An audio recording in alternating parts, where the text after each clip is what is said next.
नमस्कार दोस्तों, स्वागत है आपका MKV न्यूज़ डेली में। आज तारीख 12 सितंबर, वार शुक्रवार। आज आश्विन माह के कृष्ण पक्ष की पंचमी तिथि है। चलिए देखते हैं आज के मुख्य समाचार। प्रधानमंत्री नरेंद्र मोदी वाराणसी के दौरे पर है। यहाँ उन्होंने मॉरिशस के PM नवीन चंद्र रामगुलाम से मुलाकात की। दोनों देशों के बीच द्विपक्षीय बात हुई। इसमें कई समझौते साइन किए गए।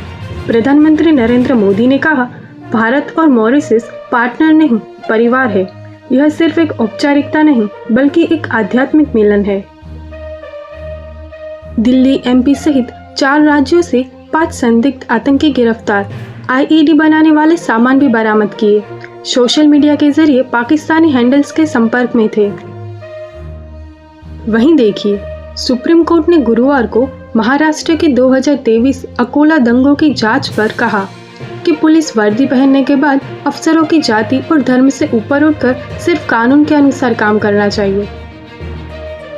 CRPF ने कहा, राहुल गांधी सुरक्षा प्रोटोकॉल नहीं मानते। कांग्रेस अध्यक्ष खड़गे को लेटर लिखा और कहा, बिना बताए विदेश जाते हैं। 9 महीनों में 6 बार गए। एयर इंडिया ने दिल्ली एयरपोर्ट पर 200 से ज्यादा यात्रियों को उतारा। सिंगापुर जाने वाली फ्लाइट में 2 घंटे बैठे रहे। AC खराब था, बाद में एयरक्राफ्ट बदला। नेपाल में फंसे भारतीयों की आप बीती। 3 दिन से एयरपोर्ट में कैद। लोगों ने कहा, हर तरफ फायरिंग, भूखे मरने की नौबत आई। राष्ट्रीय स्वयंसेवक संघ के प्रमुख मोहन भागवत का कल 75वां जन्मदिन था। PM मोदी ने भागवत को बधाई देते हुए एक संदेश लिखा, जिसमें उन्होंने लिखा कि वे एक असाधारण व्यक्ति है, जिन्होंने हमेशा राष्ट्र को सर्वोपरि रखा। वहीं देखिए, भारत सरकार ने गुरुवार रूस से मांग की है कि वह अपनी सेना में भारतीयों को भर्ती करने की प्रथा को खत्म कर दे। साथ ही कहा कि पहले से सेना में शामिल हुए भारतीय नागरिकों भी छोड़ दिया जाए। उपराष्ट्रपति चुनाव में क्रॉस वोटिंग विवाद। TMC ने कहा, बीजेपी ने विपक्षी सांसदों को 15 से 20 करोड़ में खरीदा। वहीं भाजपा ने कहा, इंडिया गठबंधन में फूट। वहीं देखिए, फेक न्यूज को लोकतंत्र और कानून व्यवस्था के लिए गंभीर खतरा बताते हुए संसद की स्थायी समिति ने सख्त कदम उठाने की सिफारिश की है। समिति ने कहा कि प्रिंट, डिजिटल और इलेक्ट्रॉनिक मीडिया संस्थानों में फैक्ट चेकिंग सिस्टम और आंतरिक लोकपाल अनिवार्य हो। केंद्रीय मंत्रियों ने संपत्ति का ब्यौरा दिया। गडकरी के पास 31 साल पुरानी एम्बेसडर कार। वहीं जयंत चौधरी ने 21 लाख क्रिप्टो करेंसी में इन्वेस्ट किए। रेलवे का कश्मीर के लिए पार्सल स्पेशल ट्रेन चलाने का ऐलान। हरियाणा दिल्ली को भी मिलेगा ताज़ा सेट। सुबह 3 बजे अंबाला पहुंचेगी। राजस्थान में 350 फैक्ट्रियों पर लग सकते हैं ताले। अमेरिकी टैरिफ से 200 करोड़ का ऑर्डर रुका। वुलन और यार्न इंडस्ट्री 70% तक घटी। रेवाड़ी में दिल्ली जयपुर हाईवे पर बिखरी 3 लाख की मछलियां 1.5 घंटे रोड पर पड़ी रही। वहीं झटपटाकर मछलियों ने दम तोड़ा। राहुल गांधी ने कहा, वोट चोरी के विस्फोटक सबूत देंगे। रायबरेली में कहा, हाइड्रोजन बम आएगा तो सब साफ हो जाएगा। बिजली गिरने से रायपुर एयरपोर्ट का navigation system fail. 4 flight cancel. वहीं 6 को डाइवर्ट किया गया। दिल्ली से आ रहे विमान की भोपाल में लैंडिंग हुई। नेपाल हिंसा में 5 अरब का हिल्टन होटल तबाह। बीमा कंपनियों का अनुमान 31 अरब का क्लेम संभव। यह 2015 के भूकंप से 3 गुना ज्यादा। स्विट्जरलैंड ने भारतीय अल्पसंख्यकों की रक्षा की मांग की। भारत ने कहा, अपने देश के मुद्दों पर ध्यान दे। जेनजेड नेता ने कहा, बुजुर्ग नेताओं से तंग आकर आंदोलन किया। संविधान नहीं, संसद भंग करना मकसद। वहीं अंतरिम PM के लिए सुशीला कार्की और कुलमन गिसिंग का नाम। चलिए देखते हैं मॉनसून से जुड़े समाचार। राजस्थान में मॉनसून की बारिश थमी। अगले 3 से 4 दिन में तापमान बढ़ने की संभावना। 17 से फिर बारिश का दौर शुरू होने की संभावना। हरियाणा के यमुनानगर में पूर्व CM भूपेंद्र सिंह पहुंचे। उन्होंने खुद ट्रैक्टर चलाकर जलभराव से प्रभावित एरिया का जायजा लिया। वहीं सिरसा में गद्दर ट्रेन में 50 फीट चौड़ी दरार। 300 एकड़ फसलें भी डूबी। हिमाचल के कई भागों में रात में भारी बारिश। कल से 3 दिनों तक येलो अलर्ट, बाढ़, बादल फटने और लैंडस्लाइड से अब तक 76 लोगों की मौत। छत्तीसगढ़ के रायपुर में बिजली गिरने से पुलिसकर्मी के बेटे की मौत। छत्तीसगढ़ में अगले 3 दिनों तक तेज बारिश की संभावना है। यूपी के फर्रुखाबाद में हाईवे पर बाढ़ में युवक बहा, वहीं वृंदावन में राधा रानी मंदिर जाने वाला रास्ता डूबा।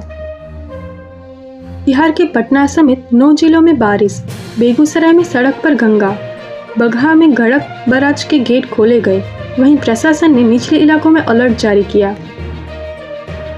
झारखंड में बीते 24 घंटे के दौरान मानसून एक बार फिर सक्रिय हो गया। राजधानी रांची सहित सरायकेला, खरसावा और धनबाद में अच्छी बारिश दर्ज की गई। त्योहारों के चलते रेलवे का फैसला, हरियाणा गुजरात के बीच चलेगी साप्ताहिक स्पेशल ट्रेन। 10 ट्रिप में रेवाड़ी और गुरुग्राम में ठहराव। स्प्लेंडर, साइन जैसी बाइक 13,000 तक सस्ती होगी, वहीं हिमालयन और शॉटगन जैसी गाड़ियां 40,000 तक महंगी होगी। जीएसटी 2.0 का असर।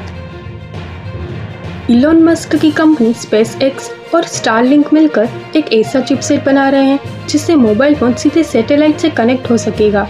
इससे बिना किसी लोकल नेटवर्क के आप दुनिया में कहीं भी हाई स्पीड इंटरनेट इस्तेमाल कर पाएंगे। शेयर बाजार में सेंसेक्स 123 अंक चढ़कर 81,548 पर बंद। वहीं निफ्टी में भी 32 अंक की तेजी रही। एनर्जी और एफएमसीजी शेयर्स में खरीदारी रही। सोना 412 रुपये सस्ता होकर 1,09,223 पर। वहीं चांदी का भाव 327 रुपये कम हुआ। इस साल सोना 33,000 और चांदी 38,000 महंगी हुई। दिवाली से पहले एटीएम से निकाल सकेंगे पीएफ का पैसा। 10 और 11 अक्टूबर को ईपीएफओ की बैठक में फैसला होगा। मंथली पेंशन बढ़ाने पर भी चर्चा होगी। जीएसटी बदलाव के बाद भी सस्ता नहीं होगा अमूल का दूध। कंपनी ने कहा, इस पर पहले से ही 0 tax. Ultra high temperature milk सस्ता होगा। अनिल अंबानी पर एक और केस। सीबीआई की शिकायत पर ईडी ने मामला दर्ज किया। एसबीआई से 2,929 करोड़ का लोन और फ्रॉड का मामला। भारत अमेरिका के साथ फ्री ट्रेड डील एग्रीमेंट के लिए लगातार बात कर रहे हैं। केंद्रीय वाणिज्य और उद्योग मंत्री पीयूष गोयल ने बुधवार को एक कार्यक्रम में कहा, दोनों देशों के बीच इस समझौते को लेकर सक्रिय बातचीत चल रही है। चलिए देखते हैं खेल जगत से जुड़े समाचार। दलित ट्रॉफी फाइनल, साउथ जोन 149 पर ऑल आउट, कोई बल्लेबाज बड़ी पारी नहीं खेल सका। वहीं सेंट्रल जोन से सारांश को 5 और कार्तिकेय को 4 विकेट। भारत का रिकॉर्ड, 93 गेंद बाकी रहते जीता मैच। कुलदीप ने 1 ओवर में 3 विकेट लिए। भारत के खिलाफ सबसे छोटा स्कोर। भारत पाकिस्तान के बीच 14 सितंबर को होने वाली क्रिकेट मैच पर रोक लगाने की मांग वाली याचिका पर सुप्रीम कोर्ट ने सुनवाई से इनकार कर दिया। कोर्ट ने याचिका पर तत्काल सुनवाई की मांग की थी। विमेंस वनडे वर्ल्ड कप के अंपायर्स और रेफरी का ऐलान, पहली बार सभी महिलाएं होंगी। मैच ऑफिशियल्स पैनल में 4 भारतीय भी शामिल। साउथ अफ्रीका ने इंग्लैंड को T20 में डकवर्थ लुइस नियम से हराया। सीरीज में 1-0 की बढ़त। वहीं मार्करम ने बनाए 28 रन। चलिए देखते हैं जॉब से जुड़ी समाचार। Himachal Pradesh board of secondary education ने HPTET नवंबर 2025 के लिए रजिस्ट्रेशन प्रक्रिया शुरू कर दी है। उम्मीदवार बोर्ड के ऑफिशियल वेबसाइट पर जाकर आवेदन कर सकते हैं। राजस्थान राज्य विद्युत उत्पादन निगम में 2000 से ज्यादा पदों पर भर्ती। उम्मीदवार ऑफिशियल वेबसाइट पर जाकर आवेदन कर सकते हैं। दिल्ली अधीनस्थ सेवा चयन बोर्ड ने प्राइमरी स्कूलों में 1100 से ज्यादा असिस्टेंट टीचर के पदों पर भर्ती का नोटिफिकेशन जारी किया है। उम्मीदवार ऑफिशियल वेबसाइट पर जाकर आवेदन कर सकते हैं। ऐसे ही महत्वपूर्ण अपडेट्स देखने के लिए MKV न्यूज़ डेली को अभी सब्सक्राइब करें। साथ ही बेल आइकन दबाना ना भूलें ताकि आप मिस न करें कोई भी अपडेट। जय हिंद, जय भारत।